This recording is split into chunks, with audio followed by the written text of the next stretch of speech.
wild. We're going to do this like a podcast. Like, it is wild that we have just won the award for starting the show back in March. Yes. Okay. It is, what day is it? It's the 27th. It's October 27th.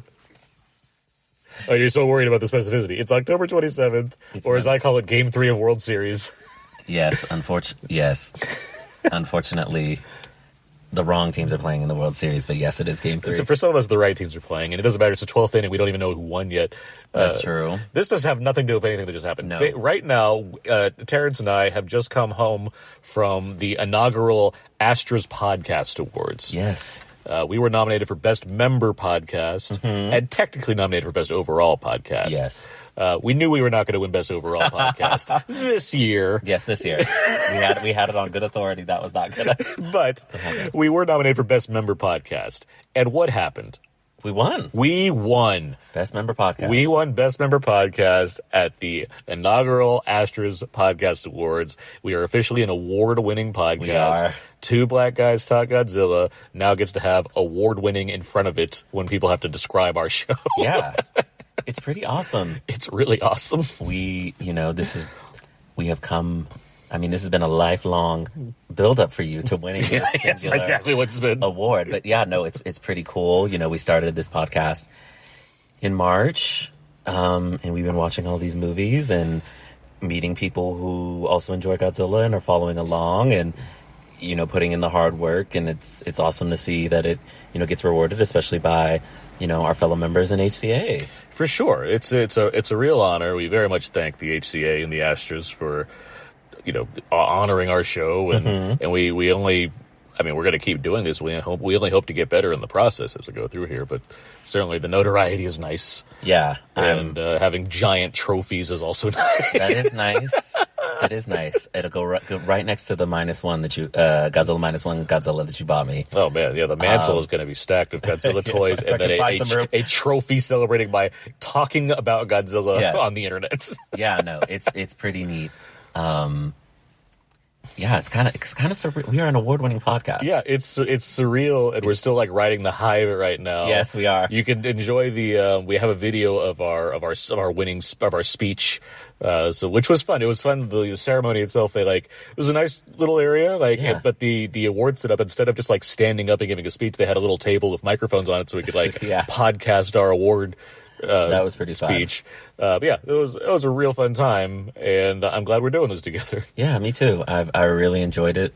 You have made me a Godzilla fan. I think I can say that now. That this is an exclusive. Oh, good. I'm glad because there are so many more left to go.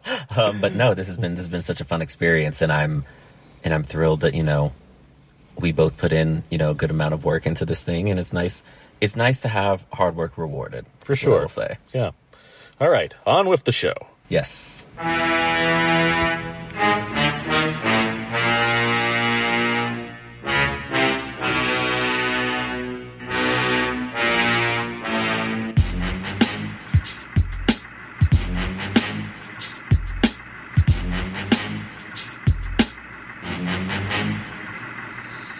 If you had the chance to use your brain to pilot some sort of mechanical thing, what would you want to take control of?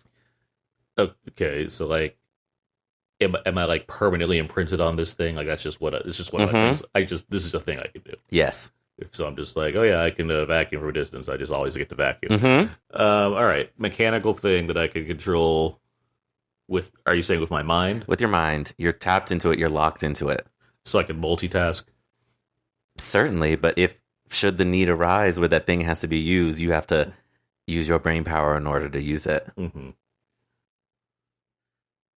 Because I feel like a car makes a lot of because I can use a car, but then I can I can multitask. I'd be okay, car's doing what it's doing. I can be over here, working or something. Mm-hmm. You could be you could have the car. You could do Uber. You could be like Waymo, like those Waymo vehicles. Yes, but your service would be better because it feels like it's piloted by a human versus the car itself being the thing that's piloting it. I feel like whenever you ask me a question, I always try to take it like the most economical way possible. Like, what would be useful for me in real life? I never think too far outside the box. Like, I was listening to our other episode of like, what would I do if I didn't have arms? And I'm like, spoons. And I'm like, I could have said like tentacles. I could have said something really fun. And instead of like spoons, that seems like it makes sense. I get like, I mean, okay, so let me. Car seems like it makes a lot of sense to me as far as something that I use that I could like use my mind to do with, and then whatever. But I mean, what else would like something that my answer would my immediate thought after, because I just made up this question on the fly, was like a plane, like just to be able to like fly anywhere or fly people to and fro, you know. So like with this, like you just automatically know how to do the thing you're using. Yeah, because it feels like we could play. Yeah, or it was like to have like, you know, extensive training, but like you're just saying like, well, my mind. Yeah, but then I was like, oh, but is there some sort of? There's no like, if Jet Jaguar was real, I'd be like Jet Jaguar. See, that was where my head was going. Yeah, I was like, yeah, I can split my mind into some kind of bionic man. Yeah, I was thinking like, what are the robots? You know, what are the robots doing these days? Yeah. And this is all an extension of whatever like Google Glass was like trying out, right? It was like put the world in front of you on your face and search things and be one of those guys. Google Glass feels very The Circle. Dave Eggers' The Circle, if you've ever read that book. I mean, I saw the Tom Hanks film. Let's not. We don't have to speak about it. The book is phenomenal. I saw the movie. You saw something that was feature length. Yeah. But even then I think it's like 80 something minutes. It's not that long. Which is literally feature length. It has to be longer than 60 minutes. I know this was, but yeah. All right. I'm Aaron Neuwirth. I'm the editor-in-chief at We Live Entertainment and the co-host of Out Now with Aaron and Abe, and I'm a huge Godzilla fan. My name is Terrence Johnson. I'm the owner of LenoirTour.net, and I have seen all of the Showa Era movies. Hey, look at that. And this is Two Black Guys Talk Godzilla. Man, we're going to have to change around things in the next era. Yeah, I know. Make some new art. But I have officially made it through the Showa Era. Godzilla experienced. It'll still be some, because I've told you that I don't want to know how many more there are left to watch, but there are certainly a decent chunk between now and 98. Sure. Okay. And there's 2004. Yes. Well, I was gonna say because 98 was the first Godzilla movie that I saw. But I mean, but between now and Shin Godzilla really is like what or I guess Godzilla 2014.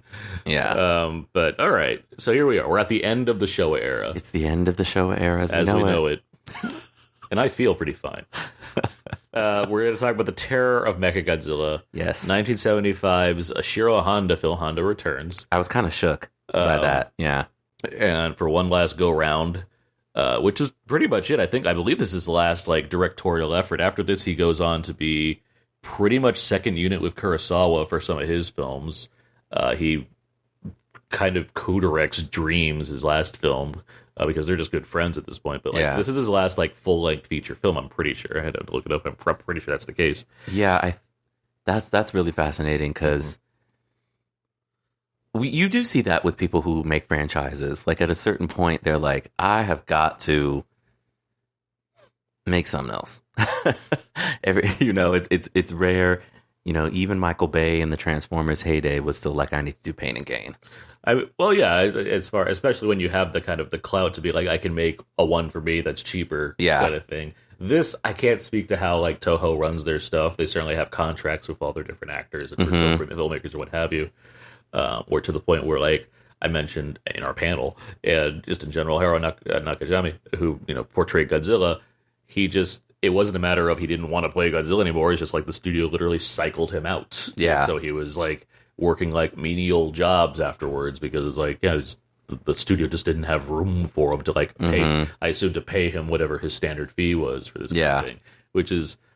Yeah, there's problems in there. I can't speak to everything going on with how other nations run their studios, let alone how ours does. Yeah, how they run it over here. Yeah, but here we are now. We get the final film in this era, or at least, and part of it, it's not even like, if anything, like Honda, like he made Destroy All Monsters, which was already trying to be a final film in this era to begin with. So he got two finales. He got two finales. And this one, it's less about the idea of this is our stopping point. It's more, this is the least successful film in the Showa era, by far. Like the series had been going downhill as far as box office wise. They're like enough. They were cheap enough and going on enough where it's like, okay, we can keep doing this because the kids like them, that kind of thing. Yeah. There's some ideas we can mess with, and Jun Fukuda was game. But at this point, despite various critical success of Mechagodzilla as far as something new and I was going to creative. say, like, one of the best films in the Showa era precedes this. Yes. So to hear that this was the least successful, it's an interesting thing. People were, it was shifting tides as far as what was popular. You know how things go when it comes to certain genres. And people just didn't want to like line up in droves to see Godzilla movies. So yeah, this became, despite getting, again, this got it was well received given Honda's efforts and what have you. It just didn't make a huge splash. So at this point, they just kind of they basically retired the character for a good 10 years before we get to Godzilla 84 or the Return of Godzilla, which is the start of the Heisei Era, which is a bit confusing because the Showa period doesn't actually end until 1989 as far as Hirohito's reign is concerned. But we already knew that Japan already knew at the time that his son would be taking over next, and that's why it's named for the Heisei Era, and because of we'll get to this. I'm just giving you a small preview. Yeah. The thing about the Heisei Era is all of those films, there's continuity shared across them. And so the Return of Godzilla is the start of a storyline that's going to carry forward throughout all of those films. Oh, interesting. So that's why those films are all lumped together as opposed to saying this is actually the Showa Era. And because it's like, well, yeah, time. If you want to look just at time, sure, but in terms of how you group them, this makes makes more sense this way. Sure. Anyway, back to Terror of Mechagodzilla. We do have Honda. If Akube comes back, he brings Akube back to give an original score. Not only does he give an original score, he brings back the original themes from the 54 film. I have not heard, obviously there's some of the main themes, but there's music there that you haven't seen in a heard in a Godzilla film since the original 1954 movie. Yeah. Well, then they really said we're going out with a bang. They wanted to really go for something that felt like, despite the fact there's still a plot that has aliens and crazy nonsense, but I think that, as you can tell, this is a darker film than Mechagodzilla. There's a lot more death. Yeah, there's a lot more violence. It is it's tough to say grittier, but it is a grittier movie in terms of content. I would say that. And so yeah, it was a matter of Honda kind of, obviously not making another nuclear parable necessarily, but he certainly wanted to take ownership over the thing he created and provide it with a level of depth to the point that he could, given where the series had evolved into from where it started. So before we get here, let's play some of the trailer for the Terror of Mechagodzilla.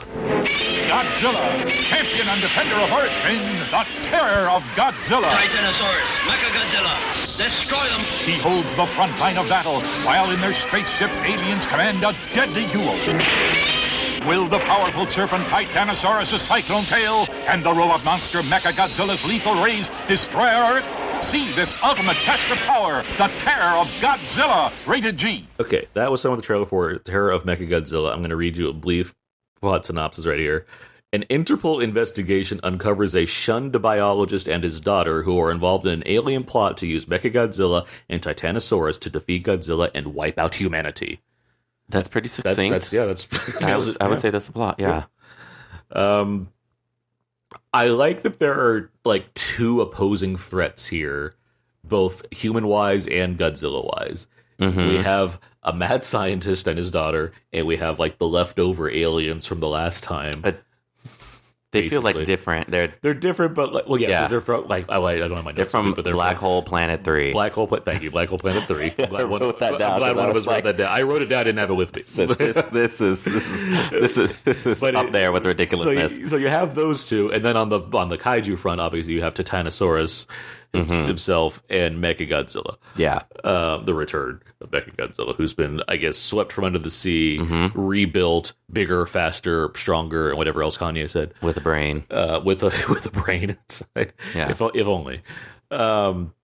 So I want to obviously get to all of these different threats and what have you, but I want to get an overall idea of what you thought of Terror of Mechagodzilla. You being a big fan of Mechagodzilla. Yes. I'm currently rocking a Mechagodzilla shirt as we do this. I liked this. I I will say there were parts of it, the story that dragged for me, but there are parts of the story that drag for me in particular just solely off of the strength of a new set of aliens came in to sweep this thing up to use it for their revenge, right? It's not like the freshness of Mecha Godzilla himself. Fair. Is not not as fresh. It's still devious, still top 3 villains that Godzilla has had to fight.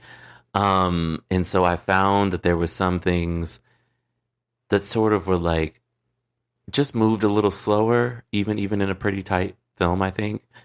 But I really enjoyed it. I think that the stuff with Titanosaurus and sort of the commentary there was really interesting. And it, like you mentioned, that's was like I saw on Criterion. I was like, oh, Ishiro Honda came back to direct this, and now it's like, oh, I'm seeing that he's like, this can be silly with aliens, but there's still going to be some sort of like really fascinating discussion about humans and our relationship to animals. Mm-hmm. I felt like was in there, as well as the idea of like the generational trauma, I think, with our mad scientist character, like the reason why Titanosaurus exists, and just how he's been having to deal with him just being the scientist that he is and people shunning him and all of these things, and sort of how like the echoes of an original sin, I guess I could say. So I did enjoy Terror of Mechagodzilla a bit. I think it would firmly sit in the top half of these for me. All right. I should know, by the way, I was at Godzilla Fest in San Francisco. Yes, you were. Back in September, and I almost forgot to point this out. Katsura Mifune, the daughter of the mad scientist Dr. Shinzo Mifune, the actress Tomoko Ai, was there. Oh, nice. She was there, looking very good for, I assume, being probably in her 70s at this point, if not 80s. Yeah. She was happy. She was signing autographs all day. She was in good spirits. She was happy to just be around big Godzilla fans. It was very nice to see. I like this film a lot.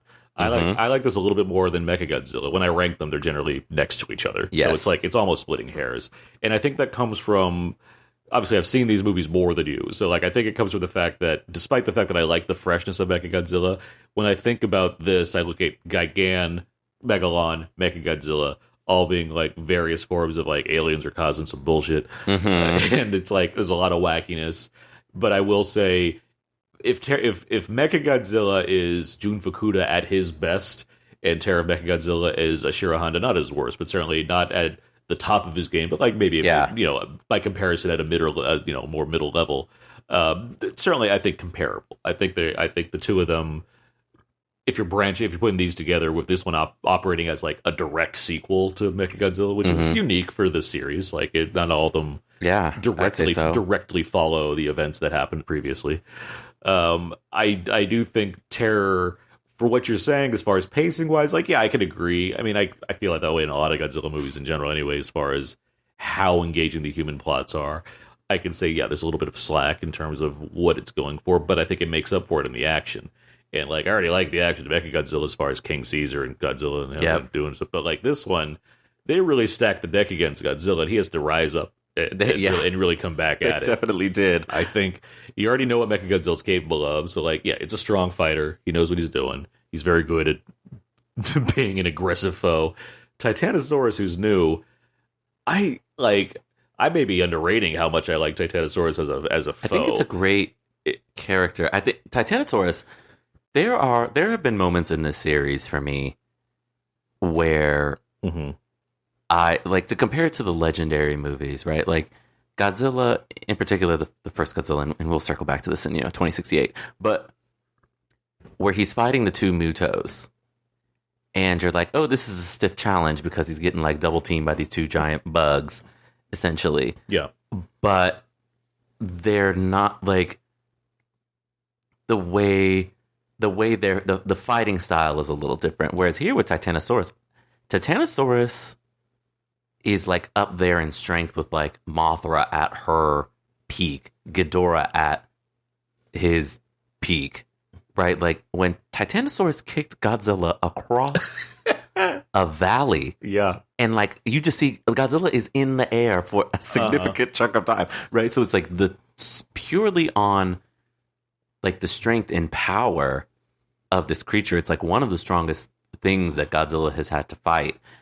But then also like they're very evenly matched otherwise, right? Because Godzilla kicks Titanosaurus and Titanosaurus also goes flying. But it's like they're also both aquatic monsters. They're both aquatic, so it's like there's no, if they had fallen in the water, wasn't going to be, some drastically different thing. Yeah, I think the only thing stopping us from seeing something like that is like budget, because it would have been cool to see something like that, an underwater fight between the two of them. Well, we just have to console ourselves with Ebirah, I guess. Which is a tough consolation. But yeah, like Titanosaurus. Watch Titanosaurus be the main villain of Supernova. I mean, Titanosaurus, that I would be gagged. And they keep the same sounds. I would be gagged. Put Titanosaurus in Godzilla -1, -2. But like Titanosaurus is such a. The reason why I said like our relationship with animals is like it's such a tragic character that I think it's interesting to have a villain be a tragic character against a character that originally was a villain but has now become a hero.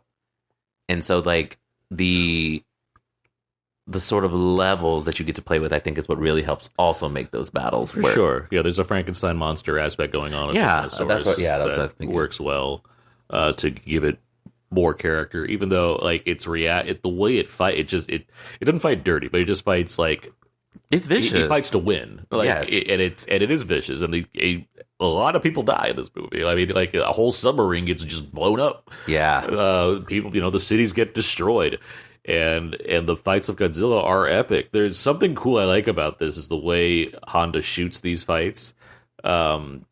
It's for one thing, it shows like. Not to like lord over Honda's abilities over Jun Fukuda, but like I do think Honda just knows how to do this better. I mean, as far as but there's some unique choices here beyond just, for one thing, some 360 shots. I'm like, that's cool, but there's these like, how do you even describe it? Like these up close under shots. Yeah, where you're watching the two just like body slam each other. Like it's like if you're in a boxing match and there was a camera on the floor under the boxers. Like that's how it's shooting them at some points. And I'm like, I've not seen that before. Yeah. And that's interesting. He definitely pulled out all the stops here visually. Yeah. And there's also a lot of explosions in this movie, too. Oh, yeah. Lots of explosions. But yeah, Titanosaurus is a great. I wouldn't mind seeing Titanosaurus come in a legendary. It reminds. What was the whatever that snow creature, the snow Godzilla that the giant orangutan had control over? Yeah. It's like, what if the much better version of that story is Terror of Titanosaurus' character? You don't have to look up who Snow Godzilla is. I think the people who are listening to this will know and understand which character. Like, I wouldn't know it if you didn't say that, but because you said it's like it is Snow Godzilla. It's just because you like scrambled my mind now to like know is that what that character is? Because there's the Scar King and then there's it's like Sheba, I believe. Yeah, the Scar King is a giant orangutan. Yes. And who is Snow Godzilla? I believe it's like She-Ra or Sheba. Like that's like if She-Ra, the Princess of Power. I'm just saying, if you didn't say that to begin with, I'd like probably know it already. Now I gotta like now I have to like double. I barely know the names of the characters of the things that we've been watching. No, but you're like throwing Snow Godzilla at me and giant orangutan. So I'm like, God damn it! Now I gotta make sure I know like the right names. I bet you if you typed in Snow Godzilla, it's gonna give you the correct answer as we go on. Keep talking. Yes. So, anyways, Titanosaurus, I really did dig, particularly in the like Shimo. Shimo. Yeah, Shimo. Legendary, please. I like please. Shimo. I like Scar King is I like good. Scar King. I like Shimo. Shimo against like Titanosaurus, Mothra. Rodan, Biolante. And it did work. There's no part of my sentence that said these are better names. Jeez. It's better than Muto. I just said it. Which we get why they call them that. But that's an anagram. That's different. Yes, which was silly at the time. I think going into a finale and being like, okay, this is going to be the final one that we do, and we're going to give Godzilla one misunderstood villain to fight. Mm-hmm.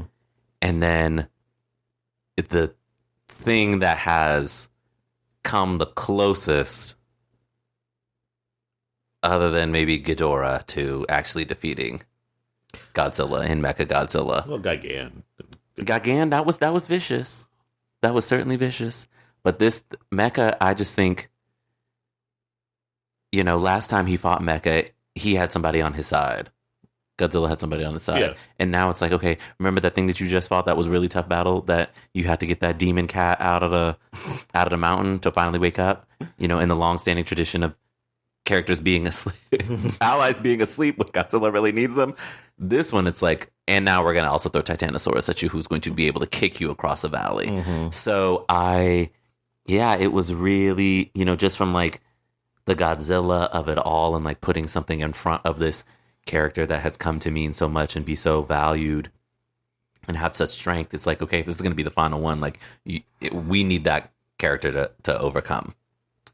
I also like the build up in this film. We're talking a lot about Godzilla. I like, obviously, it's not till the last 20 minutes where we really get. I mean, we get Godzilla a little bit early on, but this might be some of the least Godzilla, I think, in a movie. It's only a little bit, but like by the time you get there, I do think the work done to kind of build towards we're establishing what these threats are. We're establishing there's two of these things.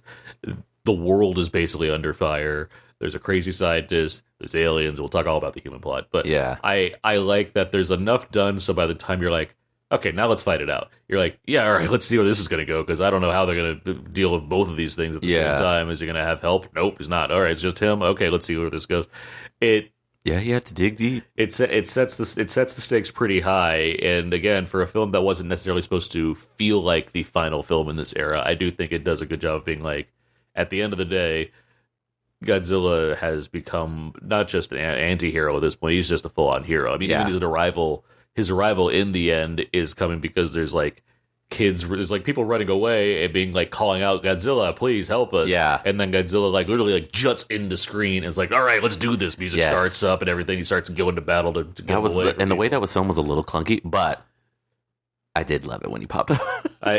It was clunky just because I was like, why are these children stopping? I was like, why would they stop? Very that almost, akin to, we just saw -1. And when Homegirl fell on the floor. Yeah, we just watched, we were at Vidiot's, we watched it at the theater. When Homegirl was on the floor, I have a rule that like nothing good can be accomplished while you're on the ground. That's true. Right? Yes. Nothing good can be, unless you were like trying to like actively dig for something. Nothing. And I use it more in the context of relationships. Me and my roommate, if we're going to go on that aside here, but it's like me and my roommate had a long conversation, and I was like, what good is crying on the floor going to do for you? Like Homegirl being on the ground. She was just laying on, get up. She needed to get it together after, being dragged out of a train by a giant dragon she fell monster. in the water. She was up, and it felt like a moment where she was just like looking, and I was like, you just get up. Why are you on the floor? It seemed hopeless. Why are you on? Yeah, be hopeless. Standing up and running away. Don't have to be hopeless on the floor. But yeah, I digress back to this. But yeah, it was great to see, Godzilla pop up and help. And yeah, like if we're strictly looking at Godzilla as like a character in this, they said you are going to have to earn this win. Yes. The humans did help some. Yeah, they kept it from being a 2-on-1. Yes, they helped some. Unlike Hedorah, where Godzilla really had to do it all by himself. Mm-hmm. He had to work around the blunders of humanity. Yes, and so this one, at least the humans got him a little help. And I'd say the humans in Mecha they do summon Caesar, but they don't help in the way that they help here. But yeah, it was. Well, it's nice in as serious as I want to take it, as far as him being a hero that we can support in their actions. Seeing the other jets come in and like try to fire off at Titanosaurus or launch the sonar thing that. Gets all his equilibrium all messed up. Like, it is fun to like see where we're 21 years later, and it's like, look how far we've come from this thing that was destroying cities indifferently and being a you just saying threat. That is, and not that obviously I know because we've watched so many movies, but like this is Godzilla franchise is now is a full grown adult. Yeah, the only thing it can't do is rent a car, but like thinking about it in like human years, I'm thinking just like, wow, like a 21, like the franchise is like a 21-year-old, and that is just so wild to think about. And then to have the director who kicked it all off coming back that many, and obviously he's done some in between, but it's like coming back that many years later to do this, like it's just a really fascinating way to think. Yeah. So 21, geez. Yeah. But yeah, to see it, now the character is, it's not even just I'm just here to like wrap up some business, or I'm here because, he started poking at me specifically. It's, I'm here to literally save the humanity. That's what I am now. I am humanity's savior at this point. And that's, for a character that, doesn't talk really, doesn't have an interior life that we're aware of. Yeah. That's something. It's something to watch and to think about when it comes to fatherhood changed him. Japan's reaction to this character, what they and showing the studio what they want to see in him. Yeah, the human. Do you want to talk a bit about the humans? So let's talk about the humans. Quite the old man, crazy doctor makeup that they chose. Yes, I liked the mad scientist character. Yes, I did like, and I like how he got to be that way. And like the idea of like, you guys didn't believe me all this time, and now I've discovered this thing, and now I'm going to, sort of use it to wreck humanity. I liked the mad scientist angle of it. I appreciated the daughter, who I think we'll probably want to talk more about. I think I didn't mind the main lead guy. The love story though, maybe that's sort of what was like because like it needs to be meaningful at the end, and but I just was like, okay, all right, like you need that to happen so that he could give all of the secrets away to this girl. Right, to sort of sabotage the plan. But I just that aspect of it I wasn't necessarily a fan of. But like, the mad scientist and the daughter, the mad scientist and the daughter are clear the highlights when it comes to the plot of the story. The guy stuff is like, there's an inevitability to it, because as far as having sort of forbidden romance or whatever you want to call it. But here you have a mad scientist and like his daughter, who's a cyborg. Yes. Who has powers that could potentially control either Mechagodzilla or Titanosaurus. Yeah, I think what did I write in my notes? When I said, now what is this squirrel got alien X-ray vision for? Because I was trying to figure out what was up with her at the beginning. But yeah, the mad scientist and the daughter, I think, are really... It's stuff that works for a movie like this. Especially when we're 15 in and we're dealing with the latest iteration of aliens want something from this planet, or there's a scientist that's been messed with in some way. Now we're combining these ideas into some kind of thing. And it, I'm not going to say this is a feminist film, but it's trying to be female forward as far as positioning her in a key spot in all of this. Yes, with the exception of when they like work on her and her like boobs are like the chest plate of this cyborg is like sitting out, and I was like, not the fan service, which is prosthetic, by the way. I said not this fan service. I know this because this is technically the first Godzilla movie with nudity in it. Yes, despite whatever I guess sheer clothing that's been in water before in some of these island movies. And as somebody who watches a lot of anime, one of the things I don't like about anime is fan service. And so if there's fan service, I'm not watching. So that I was like, okay. but it still was. You're saying boobs equals fan service? I don't know if you needed the sort of cyborg chest to be sitting there in view in order to accomplish what they were trying to accomplish. The idea here was like, we're working on her. And so just like the act of seeing like somebody's boobs, but it's like, but she's a cyborg. So it's like, not really. It just, I was like, okay, I totally get what this is going for, but especially because this is sort of leaning in this series is, we're not in full kid realm anymore. Praise the Lord.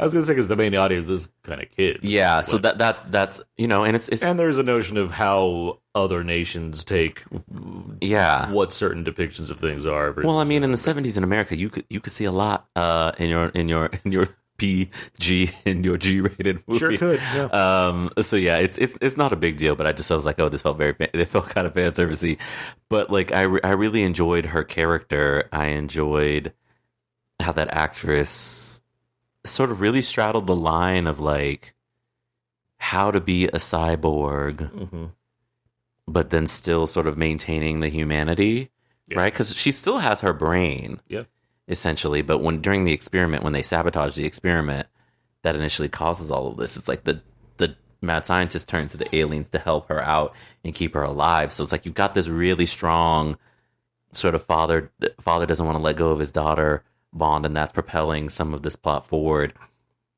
And he's like, oh, this is so, he's like, everything is so foolish, and he's like being driven crazy by all of these things, and he's like, all right, I want to do this. And then eventually humanity wins out, but it's like what it took to really get there, I thought was really interesting, particularly because like she does try and save Titanosaurus at the she's like, he's just there. And then when the aliens really get into the picture and they're like, okay, well, we need a brain from Mechagodzilla, she's going to do it, which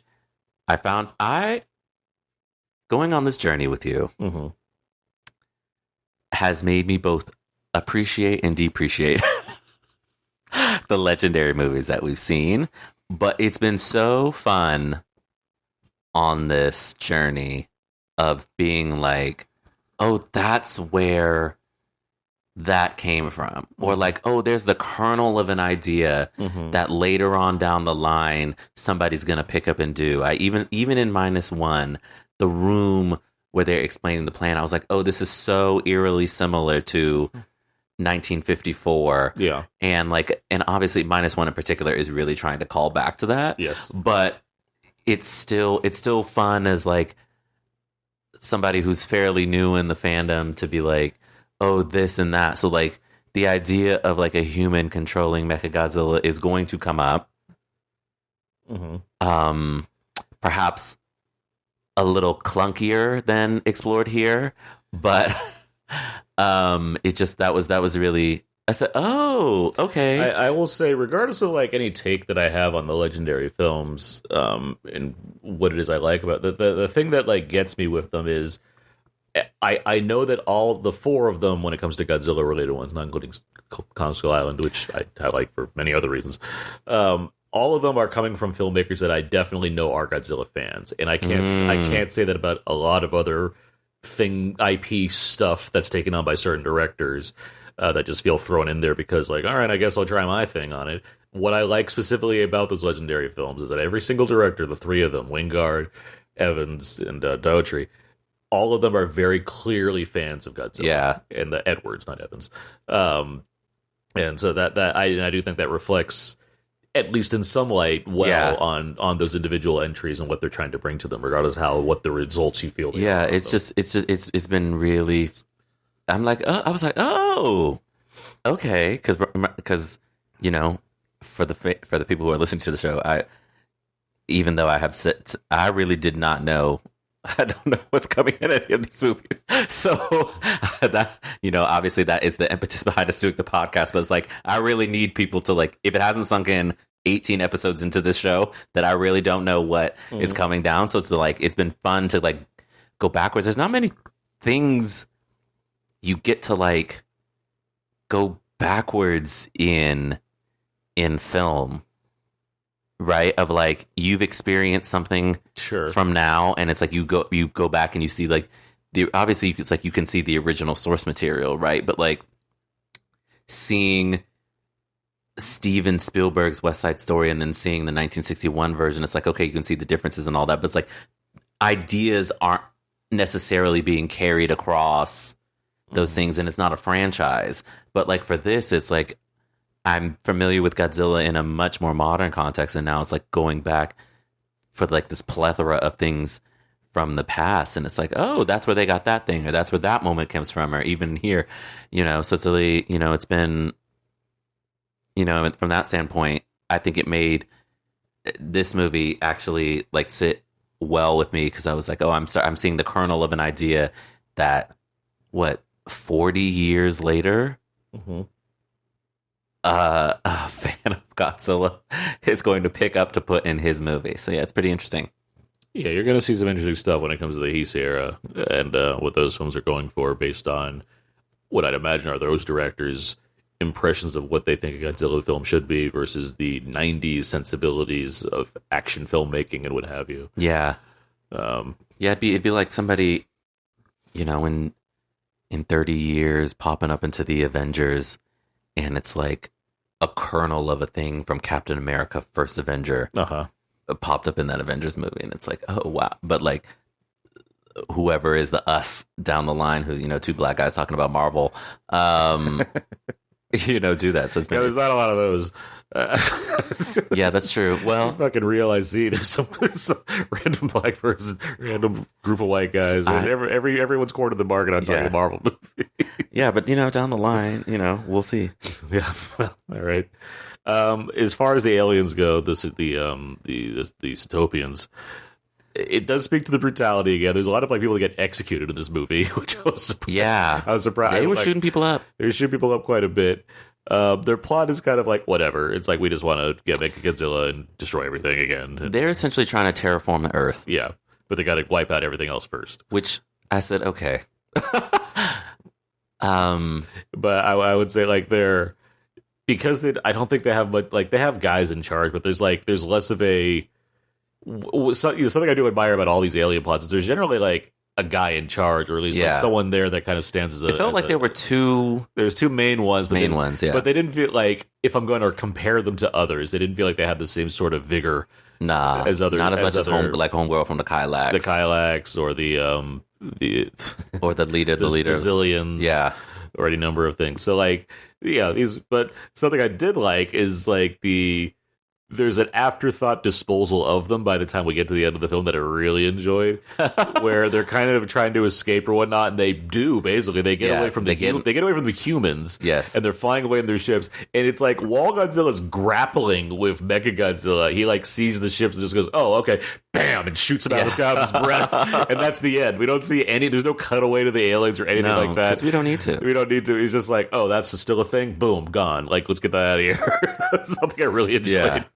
It's a fun way to close out the alien plotline in this movie, and in this era, essentially. It feels kind of like the movie is like, okay, we know we've done aliens a lot.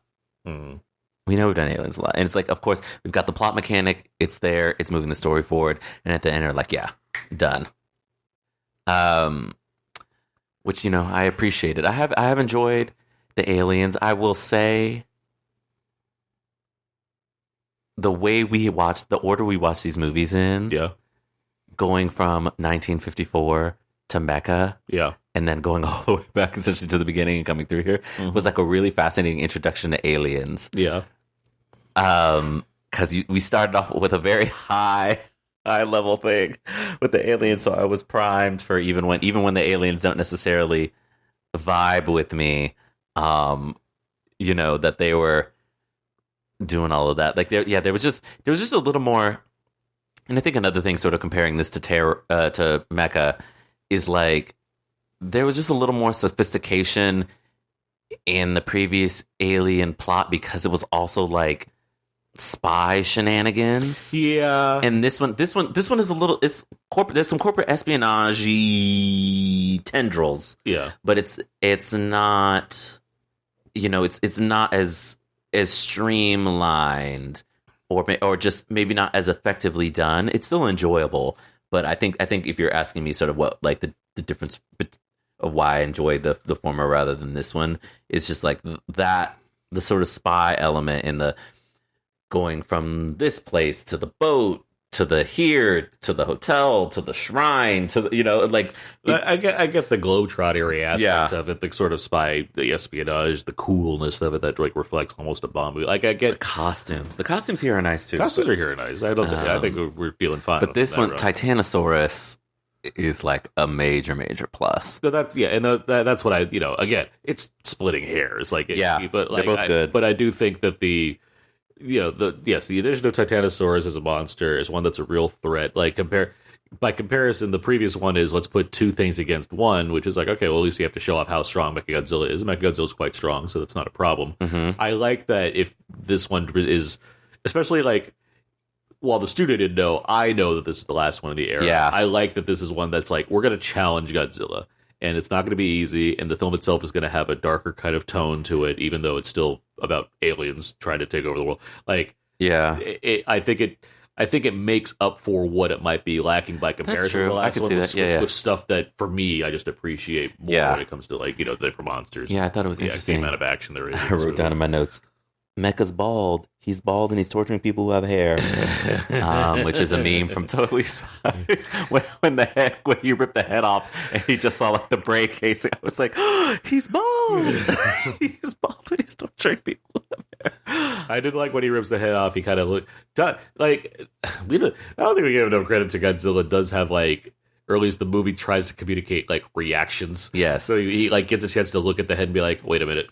There's still a brain there. Well, because Godzilla is just over it. Yeah, he was already over it in the last one when he strolled up because he saw somebody was defaming his character, only to see him, but like one sort of scale knocked away. He was the he gives a double take. What was that dragon from the Smaug? He was like, why is Smaug? why am I seeing Smaug?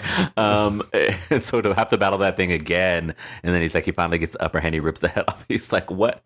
How? Okay, like how much more am I going to have to endure from this thing? So yeah, I do appreciate the reactions, and I will say that obviously we've gotten, Godzilla has had in the original had reactions. Yes.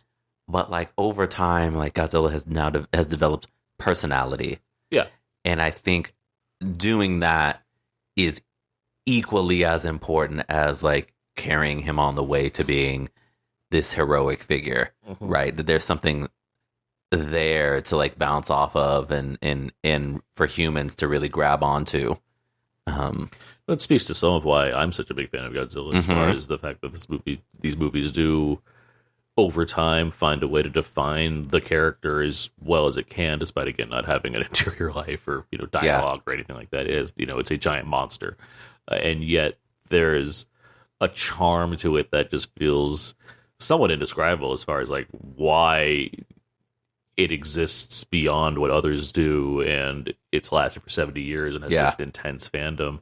I mean, a lot of that comes down to, the lore and the many different things associated with it when it comes to the other kaiju and just a number of variables. But at the center of that, it's still Godzilla, which endears. And I do think, at least some of what we're seeing in these various 60s, 70s entries is part of it, as far as how he's shown on screen, how he interacts with the world around him or what have you. So as a farewell to the character for, a decade, I do think this does a good job of, giving you a good last throw down with the King of the Monsters. Yeah, I agree.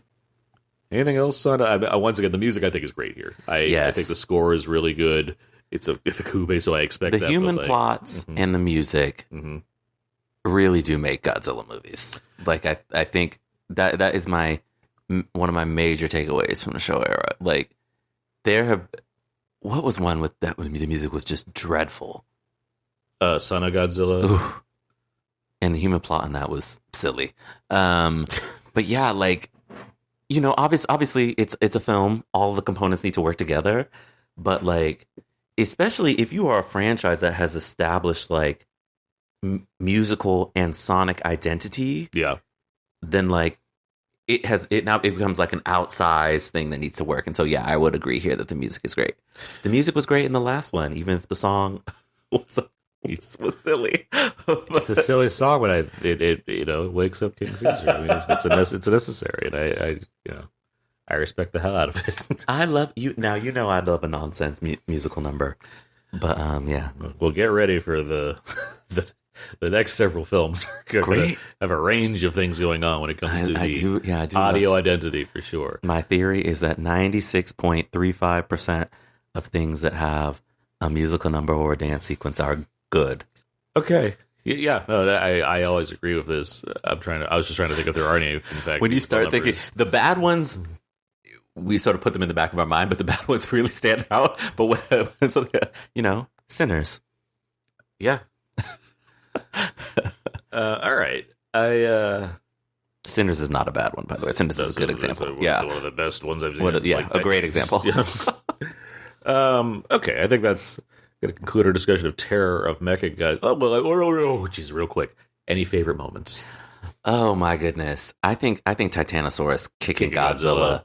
I was like, this is the Aiden Burr, the Brandon Aubrey. Those are football player names of Monster. I said, Jesus, Godzilla is really going flying. Yeah, I think that was my favorite moment. Yeah, I think when Godzilla pops up after the children are like begging for him to come, and he's just like there, and then you get because it's suitmation, because it's these models, but you're still getting this 360 shot as if you're in like some kind of elaborate all over stone film. Like, all right, that gets this. That's fun. That's pretty cool. That's to see Honda, especially looking at the original film, and it's not a static move by any means, but it certainly has its about a movie made in 1954, and it looks like it. Yeah. Seeing Honda as a director evolve and like figure out new ways to show exciting choreography or, ways to depict giant monsters on film. It's neat to see just an innovative shot, like a 360 camera move around multiple monsters at once. So that kind of stuff works for me pretty well. All right, so this concludes our thoughts on the Terror of Mechagodzilla. Next up, we will be back with Godzilla 84, The Return of Godzilla. Well, no, that's the next movie. That's the next movie. But the next thing we'll be doing... The next thing we're doing is wrapping up... a Showa wrap-up episode where we will take fan questions and commentary for us to talk about.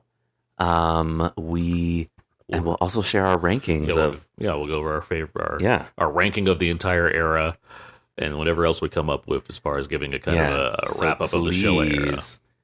Submit your questions, your reviews, your thoughts. The main thing, Aaron will be filtering these in case there are any other spoilers. But yeah, we look forward to, because we haven't been able, because of sort of how we've recorded these, haven't been able to do, we've done some reviews, but now this is we'll take your reviews, we'll take your questions about the Showa Era, and make it like a fun episode where we talk about our favorite moments and favorite films. Yeah. All right. I think that's going to do it. So this has been Two Black Guys Talk Godzilla.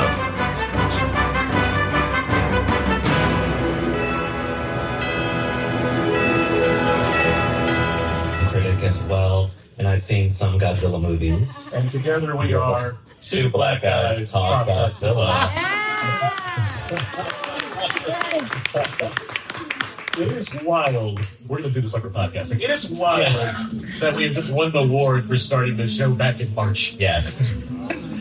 Even though this idea came to me after seeing Godzilla -1, and I called the closest Godzilla fan that I knew, which is you, and I said, let's do this podcast, not knowing that you had like inceptioned me into trying to become a super Godzilla fan by doing this show. But it's been a really fun look where it's gotten us. Yes, and we're award-winning podcast now. Yes. We were just going to say award-nominated and go home call today, but now... it's been fun. For people who don't know, we are rewatching all the Godzilla movies in order from the beginning. That's a 70-year history you have to go through. 70 years. I'm excited for us to wrap this podcast up in 2056. This is a great honor. Thanks to the HCA. Yes, thank you. Thanks for everybody that voted for us. Yeah, this is certainly. wonderful. Thank you.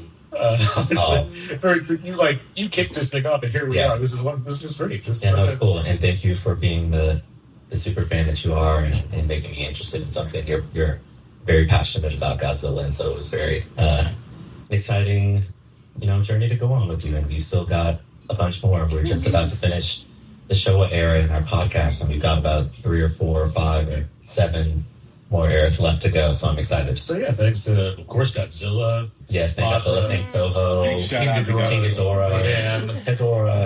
Gigan, Megalon, Jet Jaguar. Yeah, especially Jet Jaguar. So yeah, thanks. Thank you very much. Two Black Guys Talk Godzilla is an independent podcast. This show is produced, edited, and distributed by Aaron Neuwirth and Terrence Johnson. Theme music is sampled from Feral Munch. Please rate and review this show on Apple Podcasts. Feel free to email us at blackguystalkgodzilla@gmail.com and follow us on all the socials at BLK Godzilla Talk on Twitter and Blue Sky and at Two Black Guys Talk Godzilla on Facebook and Instagram. And if you haven't already subscribed, feel free to do so wherever you download your podcast so you can keep listening to Two Black Guys Talk Godzilla.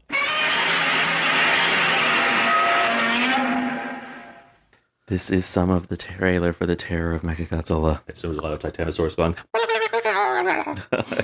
my god. Leave that in, please. Put that at the very end of this episode. Yeah, leave that in, please.